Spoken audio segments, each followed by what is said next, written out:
We're 1 away from the top. This is entry 2 of the product u times x.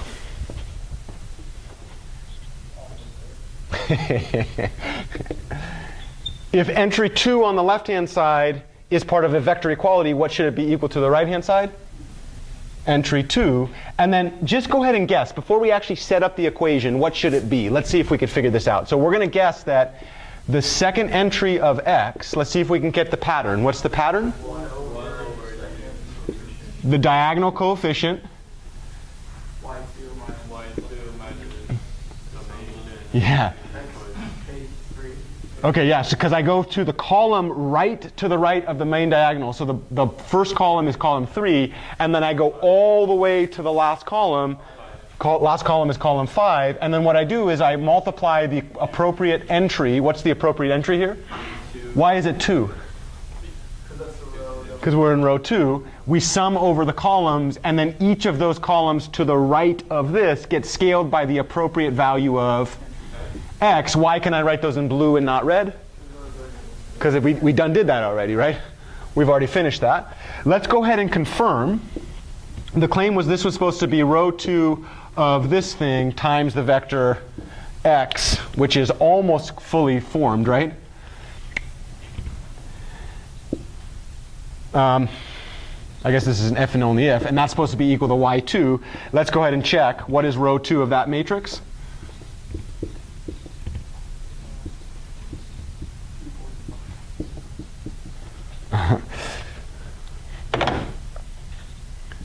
And then we multiply by that vector x, but the funny thing about the vector x is there's only how many left? Yeah. Because we started from the bottom, now we're here, right? No? No Drake fans? That's what that song's about, right? Backward substitution? Yeah. All right, now what? So then we would go u22 x2 plus, kind of redundant though, right?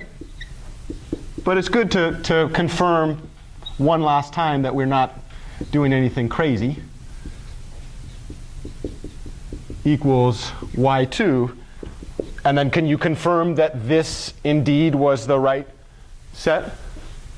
Let's go ahead and check. What would we do? What's the only unknown in that entire sum? x2. It's the one that's glaring in us in red, right? So what would we do? We would say that x2 is equal to y2 minus u23 x3 minus u24 x4 minus u25 x5. And then once we're done with that entire subtraction, what would we write?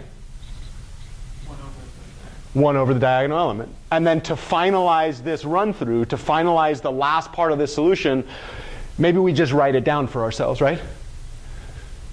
So this implies to get final entry, what would we do?